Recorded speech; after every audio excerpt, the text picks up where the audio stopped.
पुष्टिवर्धनम् उर्वारुकमिव बन्धनान् मृत्योर्मुक्षीय मामृतात्। ॐ त्र्यम्बकं यजामहे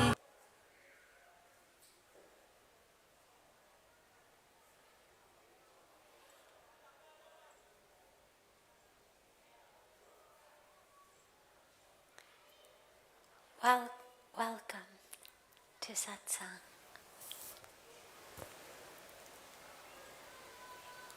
So beautiful to all be together.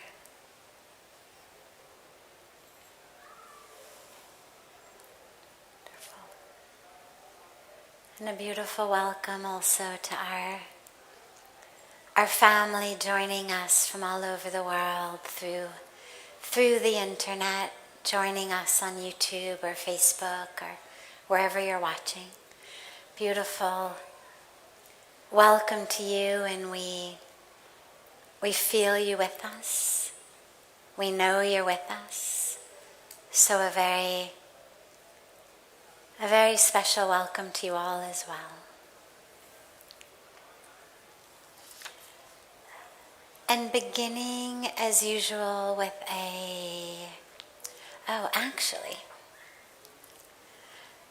actually we have a different question to begin with this evening, a different in advance question. Usually we begin with one that comes in from those not with us, who are joining us from all over the world, who send in questions online. But today I actually had a question that was given to me in person, but requested that the asker should not have to ask it publicly. So I promised that we would start with that one. And it was a question about finding our path. How do we find the path that we're supposed to walk? There's so many different paths. Whether we look at different spiritual paths, whether we look at different career paths, whether we are looking at either the spiritual path or the career path, so many different paths. And how do we choose? How do we know?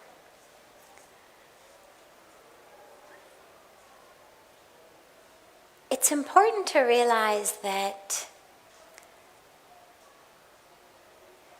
depending on how you walk them, all paths can take you to God. It's not that you get one chance in your life to find the one path, and that path goes to God. All paths go to God if we walk them walking toward God. But that's up to us. And so it's not about this career or that career.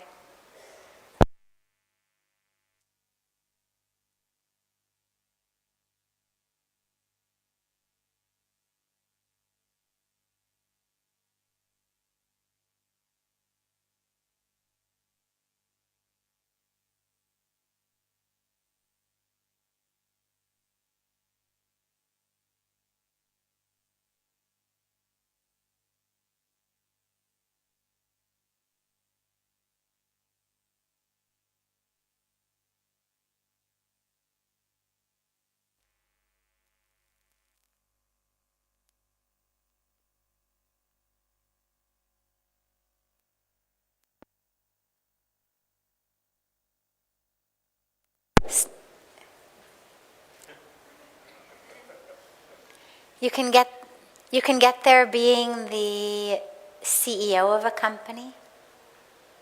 You can get there being the window washer. You can get there being very wealthy. You can get there being very poor. As long as whatever you are doing it with the attention and intention of walking toward God and walking toward your path, your Dharma. That's what matters. Now, when we're looking to find our right path, this is where we turn to what we think of as our intuition. Most of us think that we only are able to know by 5 senses. But the truth is, we've actually got what sometimes we call a 6th sense, but it's not just one sense. It's all sorts of ways of knowing. A sound, a sight, a feeling that we call intuition.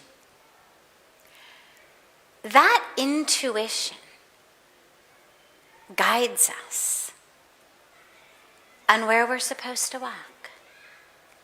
But that doesn't mean that in every minute and every moment your intuition is going to speak and say, turn right here, turn left here, be still here, Suraj Bajo.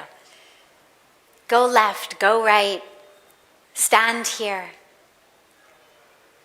Sometimes we have to just keep putting one foot in front of the other. You choose a path.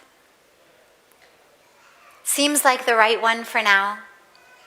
Keep putting one foot in front of the other. And if you know along the way that somehow another door opens that says turn here, we turn. This is what being open is about, and this is why we need to stay open. It's very rare that people get in one flash, this is my life's purpose, this is my Dharma, this is what I'm meant to do, this is the path I'm supposed to walk. And then for the next 60, 70, 80 years, they never have any questions. That's very rare. Almost never.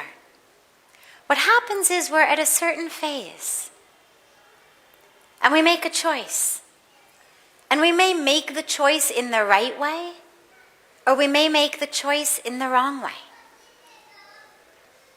Doesn't matter. What matters is that once we've made that choice, how can we use that situation we now are in to walk closer to our true self? Whether you're in India, whether you're in America, whether you're in France, whether you're in Russia, whether you're in Australia, wherever you are right now, whatever job you're doing right now, whatever relationship you're in right now, how can you use that to walk closer to God? And as you're walking, remember we're staying open. We're staying open to intuition.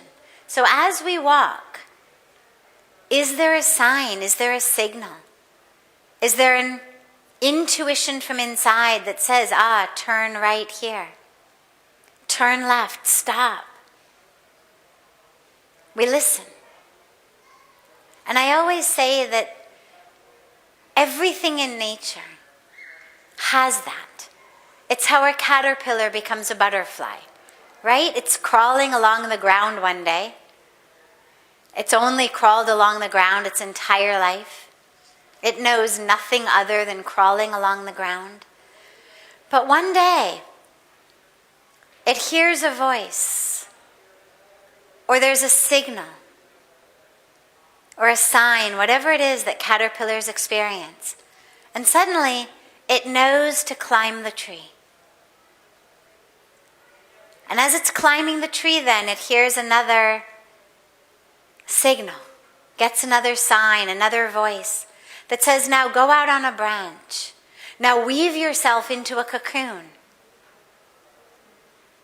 And then eventually, after sitting in that cocoon for some time, very still, there's another sign or another voice that says, now jump. You can fly. It's the same way that a seed sprouts into a flower, into a tree. Somehow inside of it there's a sign. Or that a baby chick bursts out of an egg. Right? Everything in nature has a way of knowing what it's supposed to do next, even if it's never done it. No baby chick has ever seen anybody else burst out of an egg. Right? He's just been born. He's lived in the egg his entire life. No videos showing him, no schooling, no manual, no become a chick training program. Same with the caterpillar and butterfly. The caterpillar's never seen a butterfly be created. I don't think there's any way that the caterpillar knows that when caterpillars go up the tree, that the things flying around are the new incarnation of the caterpillar that went up the tree. I don't think they have brains that are that developed. So even though in all these circumstances, it's never seen anyone else do it, no manual, no training program, no videos, but nonetheless, there's just a knowing. And then there is a courageous following of the knowing. And that's equally important. So to know your path, we need, number one, to be still and quiet enough that you can hear that voice. If we're moving 1 billion miles an hour, multitasking all day long, constantly with every spare moment scrolling social media, likes, comments, notifications. From the moment we wake up in the morning to the moment we go to sleep at night. If there's no stillness in the mind, we could miss that voice. We could miss that signal. Miss that sign that says, climb the tree. And so we need to first be still. It's not just in the body, it's in the mind. But stillness in the body sometimes helps create stillness in the mind. It's why most people meditate sitting in one place rather than jogging on a treadmill. You could do it. And it's not that God's not available when you're jogging. But nonetheless, there's a stillness of body and mind that for most people makes it easier to connect with that inner divinity. So number one, we become still and quiet. Number two, we have to have courage and faith. If the caterpillar, when he heard the voice or got the sign, said, nah, I don't climb trees. I would fall. I'm afraid of heights. What's going to happen to me? What if I can't hold on? I'll fall, I'll die. All the other caterpillars will laugh at me if I'm still alive. I'll be humiliated. It'll be a total disaster. Or if when it's in the cocoon and it's now time to burst forth and fly, if the caterpillar says, no way, I can't fly. I don't have it in me. I'm the crawl on the ground sort. And if the caterpillar then, or the caterpillar now become a butterfly, refused to fly and tried to crawl its way back down the branch and crawled its way back down the tree, it would miss the opportunity to fly.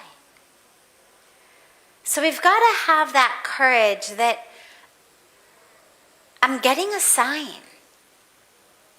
And by a sign, by the way, I don't mean what some influencer you follow on social media happened to be doing today. Right? Doesn't mean that good things can't come out of that. When I was in 3rd grade, we had a costume day at our school. And there was a girl in the 4th or 5th grade who I completely idolized. I just thought she was the best. And I always wanted to do everything she did.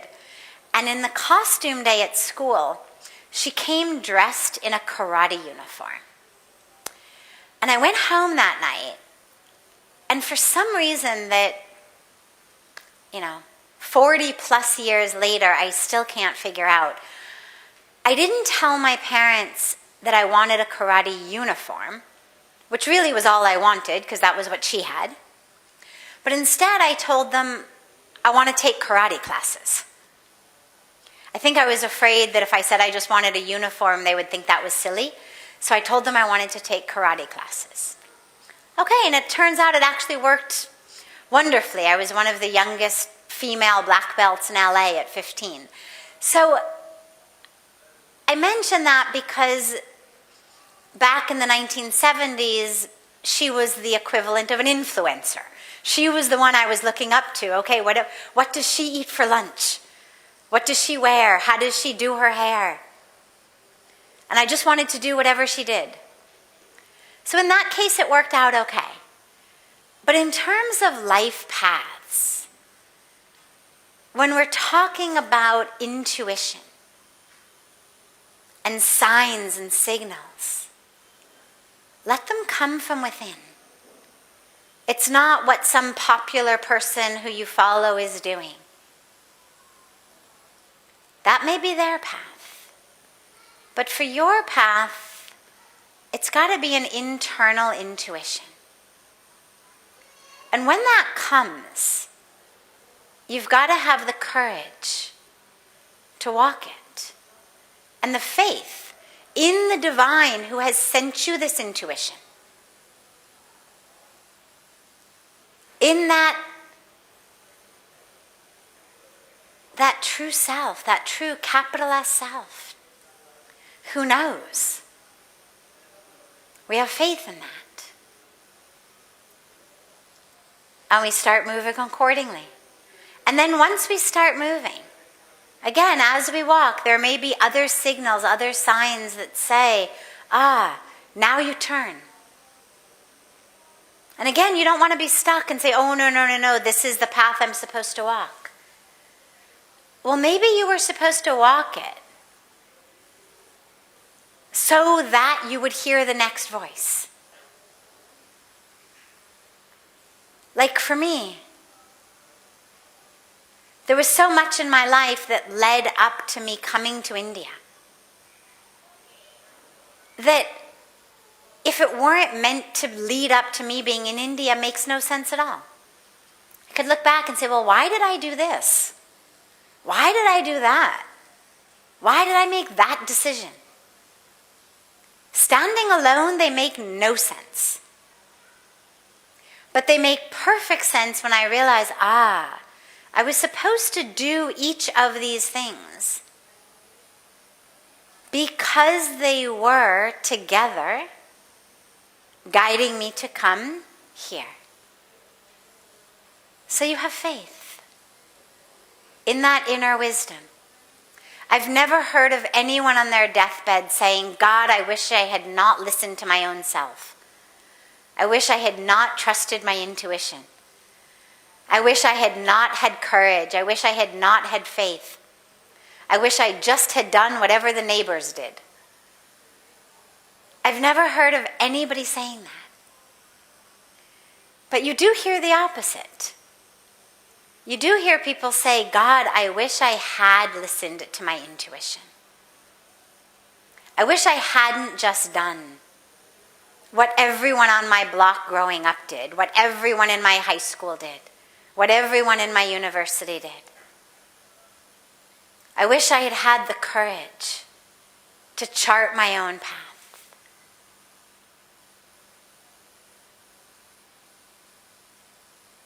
So we find the path, comes to us, and by the way, If it hasn't come to you or any piece of it yet, don't worry.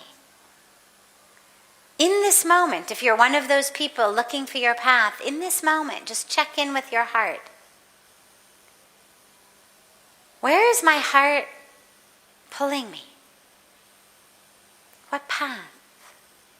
Whether it's a university decision you're making, a career decision you're making, what feels not the most glamorous, not the most romantic, not the one that's going to make everyone jealous, not the one that's going to keep the neighbors happy, but actually the one that makes your heart feel, yeah, that. And then you'll notice something very interesting happens. The moment you feel that, almost immediately, there's a voice in your head that says, no, not that path, because you won't make enough money. Everyone will laugh at you. What'll happen if you fail? That's the voice you need to become free of. Acknowledge it. Thank it for trying to take care of you. But then let it know that, I've got it from here. And trust your heart. Trust your heart. Yeah, you may not make that much money. People might laugh. You might fail. But at the end of the day, you are going to know that you are walking in alignment with your truth. And that's actually the greatest success. And also the greatest joy. Becoming a success in something that isn't your heart, but that you just did because you were supposed to do it, is not the stuff that life's happiness is made of. So let that intuition work. Beautiful. Does anyone here have a question? Yes.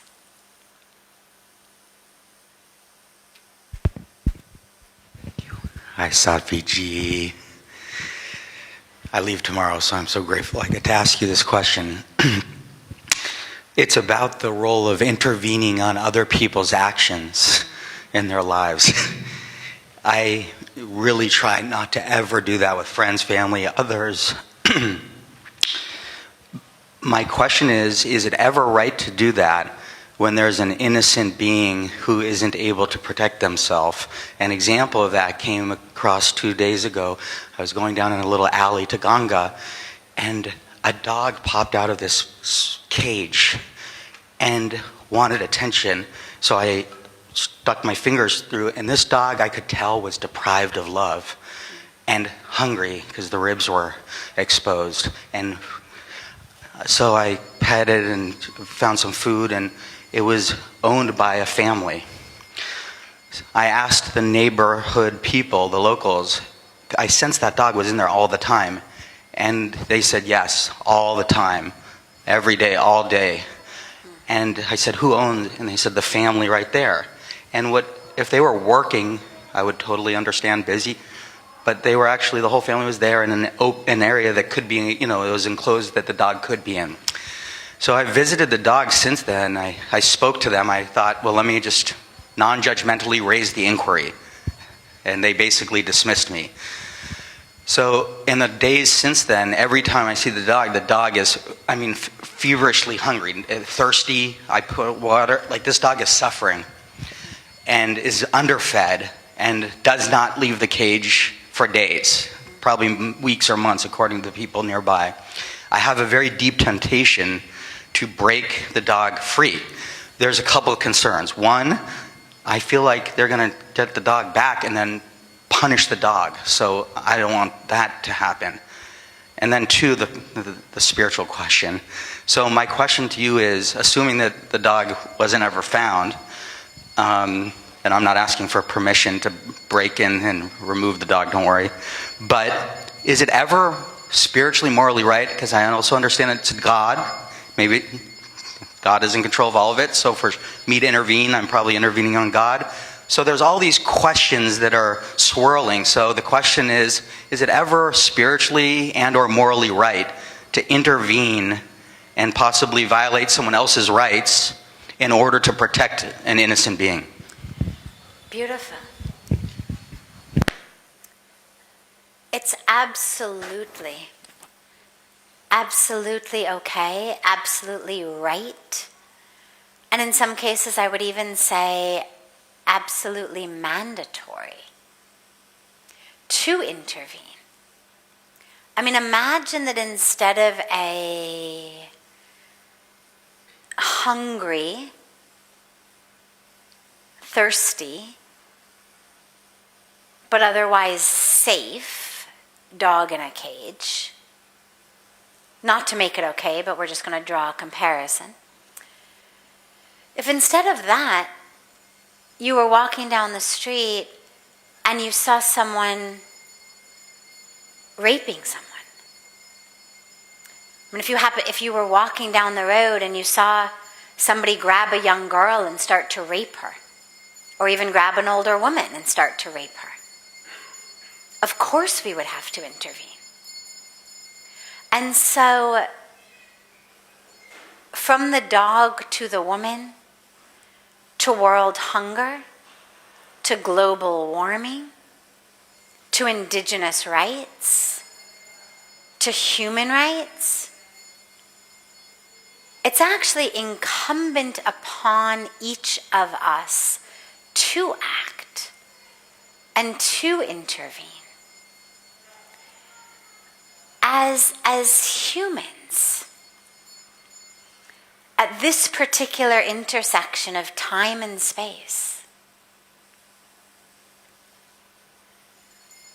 we cannot even feign to consider ourselves spiritual people if we've decided I'm just going to sit this one out. That somehow my highest goal is just to find peace in the midst of what is happening in our world. Spiritually, the goal is twofold. Number one, and they should go together. It's not either or, it's both. Number one, through our spiritual practice, our meditation, our jap, our seva, our prayers, our yoga, we are anchored and grounded and connected to the perfection of the universe. So we are not stressed, tense, freaked out. Oh my God, what if I don't? And yet, so that's piece one. And then we take that piece with us as we stand up off the cushion, off the mat, and we act in the world. So it's not, am I in peace or am I actively engaged? It's yes and, not either or. And in order to be effective in our active engagement, we have to have the spiritual grounding. We have to have the awareness on some level that, yes, I am meant to serve and work as much as I can.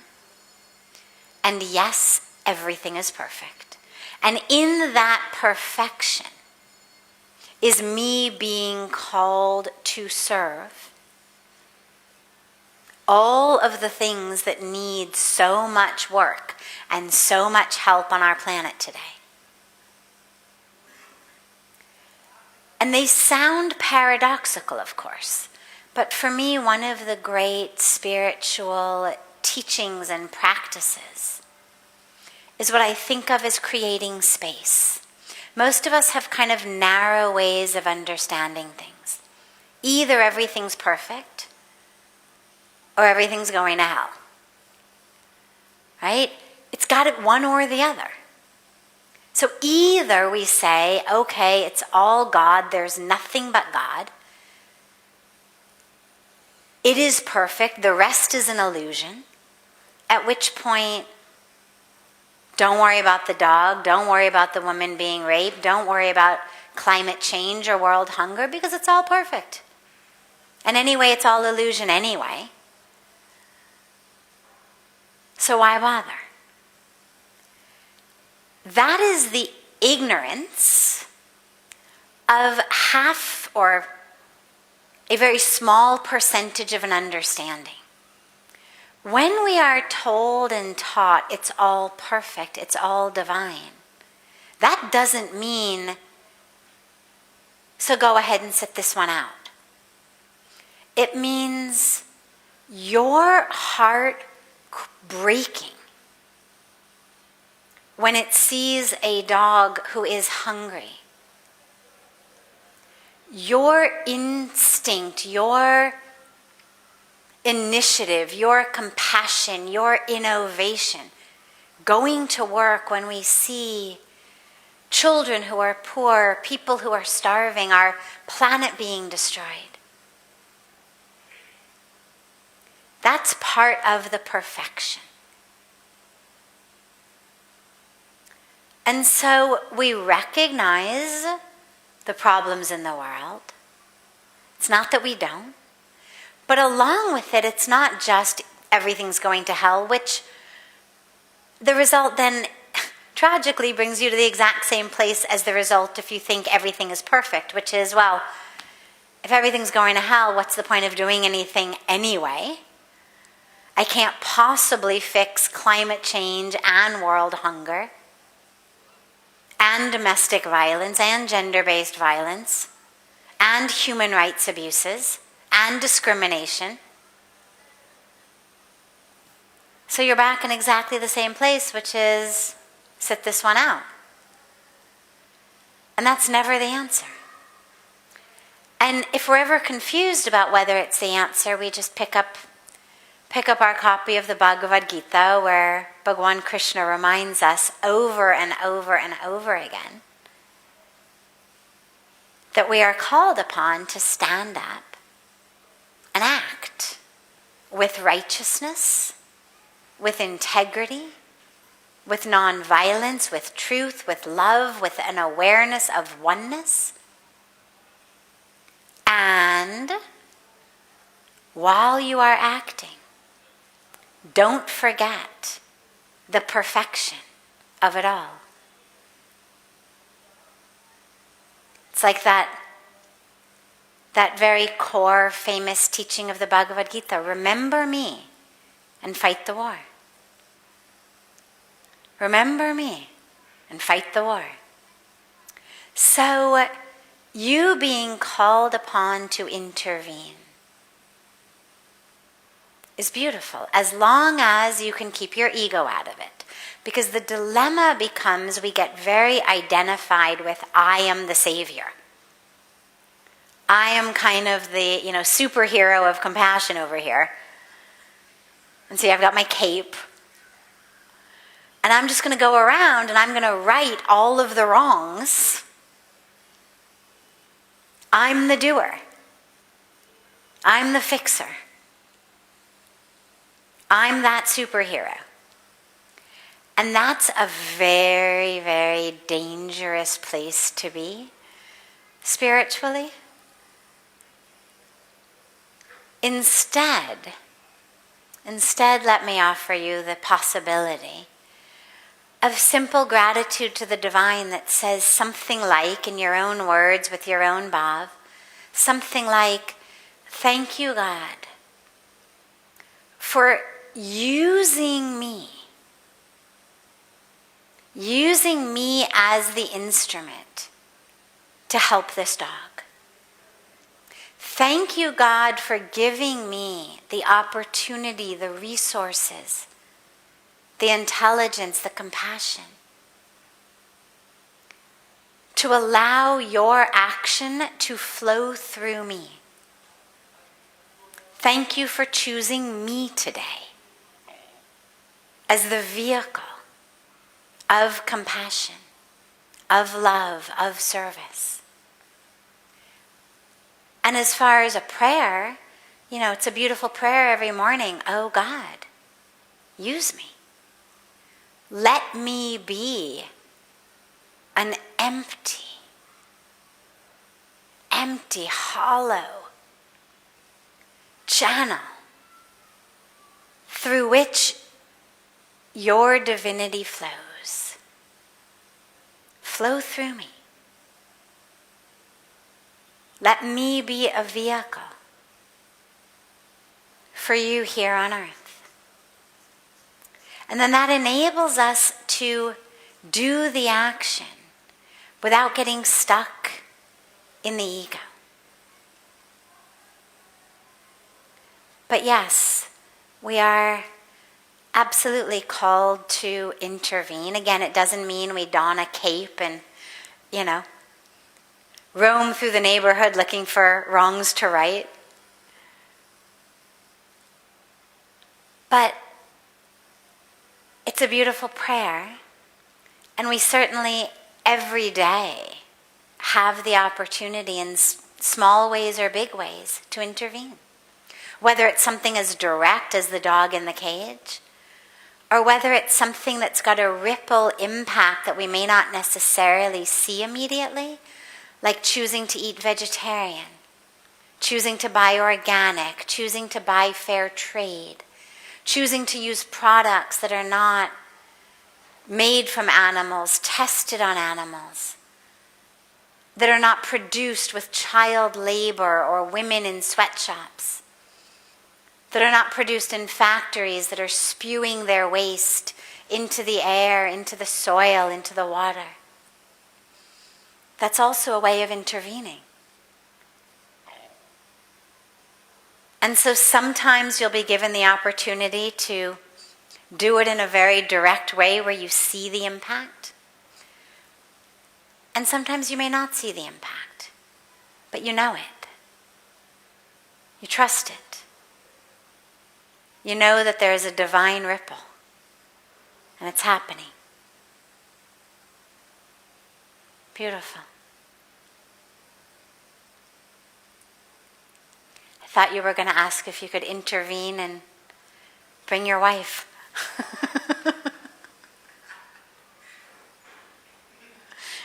Wonderful.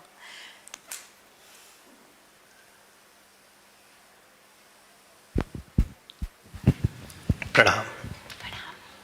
I don't know, probably I got few answers during this conversation of yours, during this enlightenment of yours.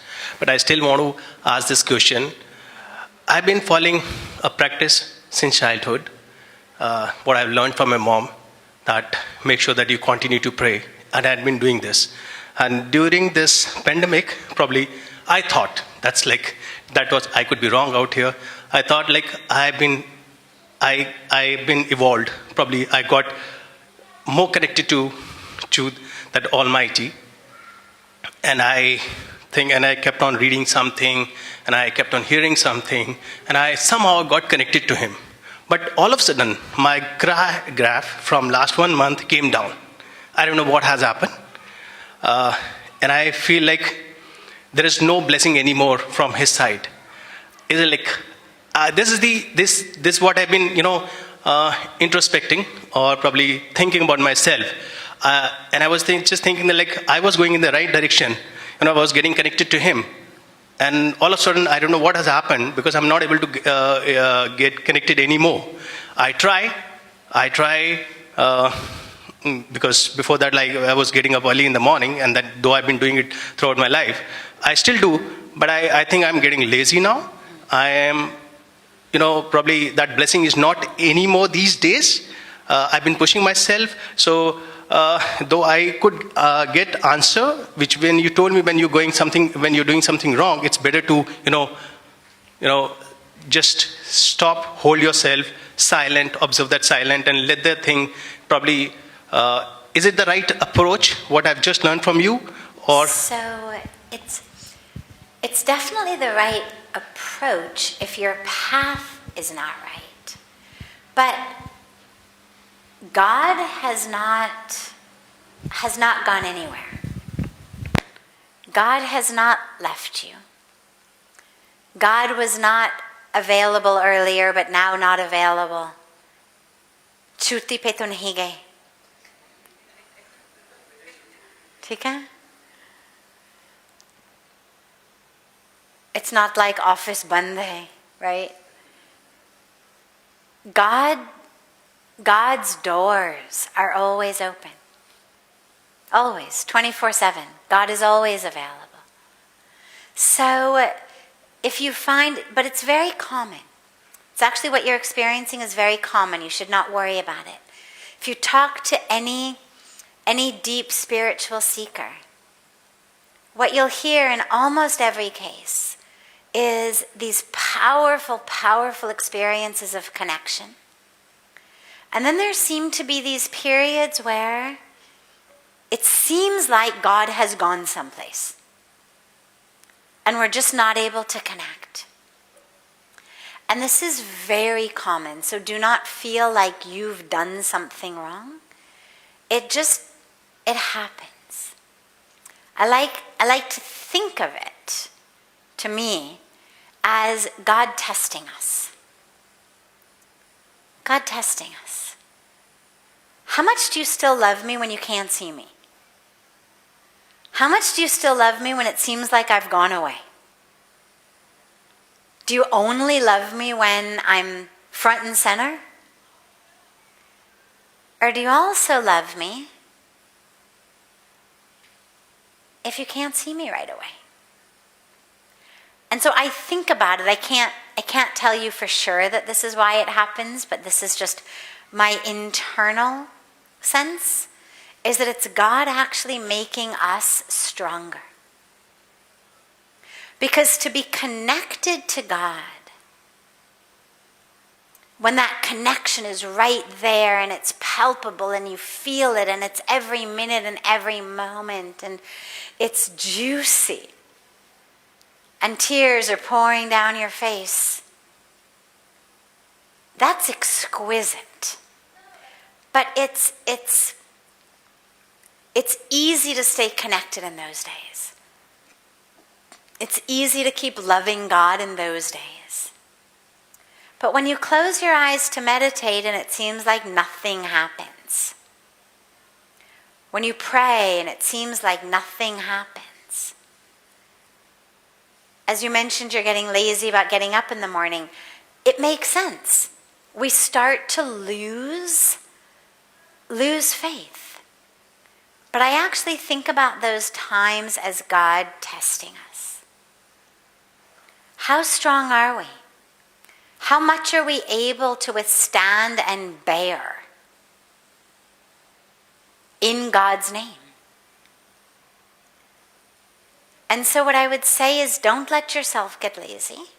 Keep getting up. Keep meditating. Keep praying.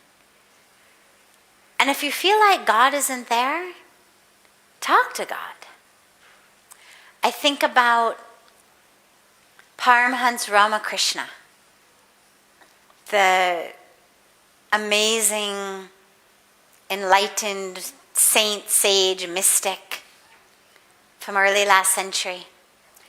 And if you read the Gospel of Sri Ramakrishna, if you read about his life, you'll find how many times he said to God,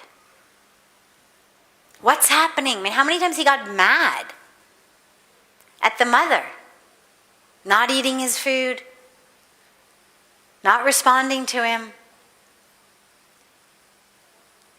I'm not saying go home and get angry at God, but I'm saying if you feel like God isn't there, talk to God.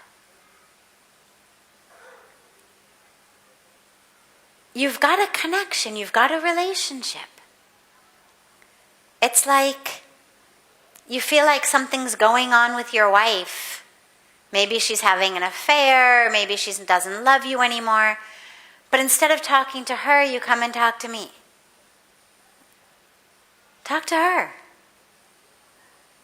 So if you feel like you're disconnected from God, talk to God. What's happened? Where have you gone? I miss you. I feel miserable without you. Be honest. Cry if you feel like crying.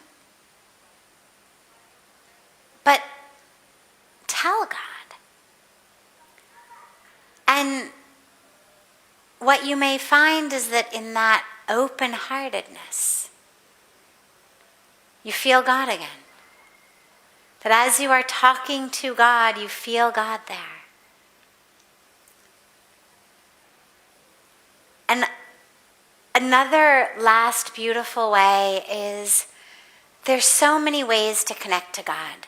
As your mom said, prayer is a beautiful way to talk to God, to connect with God. And there's other ways as well. Through service, through serving others, seeing God in them, through chanting jap, mantra. There's other ways also of connecting. So you may want to start try some other paths, try some mantra jap, try some seva. See what else you can do to feel connected. Sit on the banks of Ganga, open-eyed meditation, just watching the river flow. Feel that presence of the Mother Goddess. Maybe God will stop feeling like a he for a while and feel like a she for a while. Who knows? But just allow that presence to be there, rather than getting your mind fixed on, I'm no longer connected to God, God's gone away, the well has dried up. Because then you're just creating a self-fulfilling prophecy. Then every time you sit down to pray, it's like, the well's dried up. God's not there. So give it a rest for a little while. Try something different. And talk directly to God. And know God has not gone anywhere. If you are disconnected, it's because something in you has happened that has, maybe unconsciously, made you pull away from God. Ego comes in, attachments come in, identities come in. Sometimes simply even over-intellectualizing what's happening. I always tell people, when you are meditating, or in moments of ecstasy, moments of awakening, the brain is going to come in and to try to say, oh, this must be samadhi. Or, oh, this must be that. Don't let it do that. Stay nonverbal. Because the moment the mind comes in and starts to tell a story, you've lost the experience. So if you had this extraordinary time during COVID of being so connected, if the mind comes in, oh, now this is happening, that's happening, I'm experiencing this, and you start putting all these words on it and a whole identity around it, the experience itself starts to dissipate. Okay? Beautiful. We're going to close a bit early this evening because we have a very special musical program that's just starting in a few minutes. Our beautiful group of Namami Gange musical group program with singers, with musicians, with poets. It's a very beautiful 2-night program, tonight and tomorrow. So they're starting at 7:30, so I want to give them good 15 minutes to get things set up on the stage. But have a beautiful rest of your evening. Beautiful morning and day to those joining us online from all over the world. And I look so forward to seeing you all Seeing you all tomorrow.